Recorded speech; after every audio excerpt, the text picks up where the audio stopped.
All right, this will be the last notes for the chapter. I'm just going to kind of finish some things up.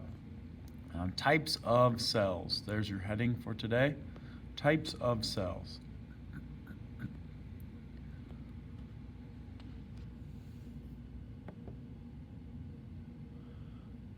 Okay. Don't write anything. How many different types of cells are there? I would like you to write this down. Two groups of cells, prokaryotes and eukaryotes.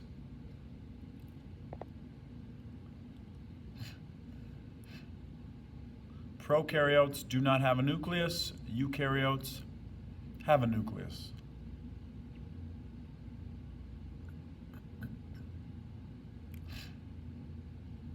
So, with prokaryotes, the most important thing of the nucleus is that it has DNA, okay?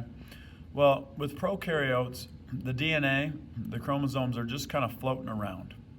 They're not kind of corralled by the nuclear membrane. So the DNA, genetic material, is just kind of floating around there. With eukaryotes, there's a nucleus.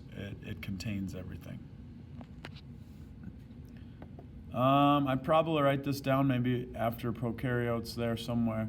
Okay, bacteria is a great example of prokaryotes.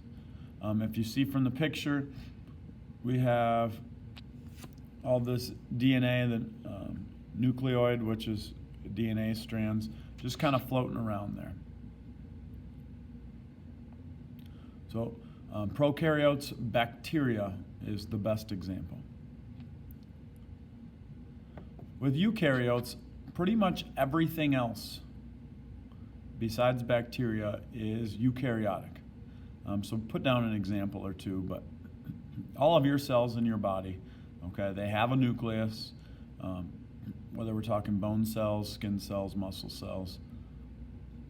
All plant cells, they're going to have a nucleus. They're eukaryotic. So prokaryotes, no nucleus. Bacteria, eukaryotes have a nucleus. And it's pretty much everything else. So you and I are made up of eukaryotes. Just a few pictures here. There's a muscle cells. Okay, you see they're long strands, and these dark purple spots there are the nucleus. They're kind of intertwined there. So that would be muscle tissue because there are many muscle cells together. This would be a good example of a nerve cell.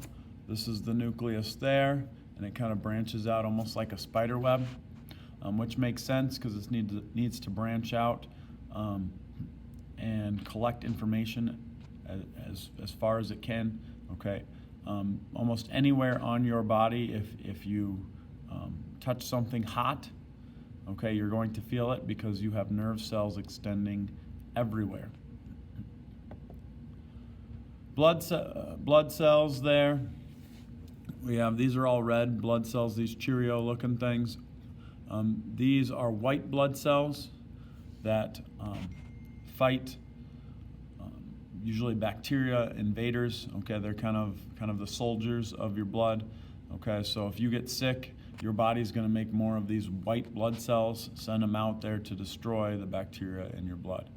The red ones are meant to carry oxygen and carbon dioxide around your body. So kind of cool. They can tell if you're sick by, you could take a blood sample and they could see how many white blood cells you have, and they could tell if they're sick or not.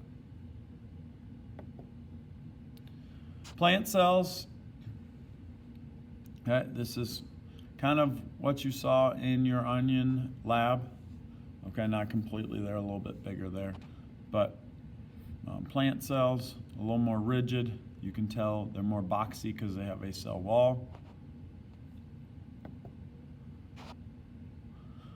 Protists, paramecium, amoeba, these are one-celled organisms. Some of you guys saw these things in your pond water sample from the lab.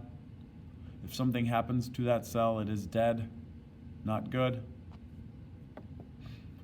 In summary, nothing to write here. There are lots of different types of cells. A cell's shape and size is determined by what it does, the function of it. So cells look different because of the jobs that they do. All right, that is it.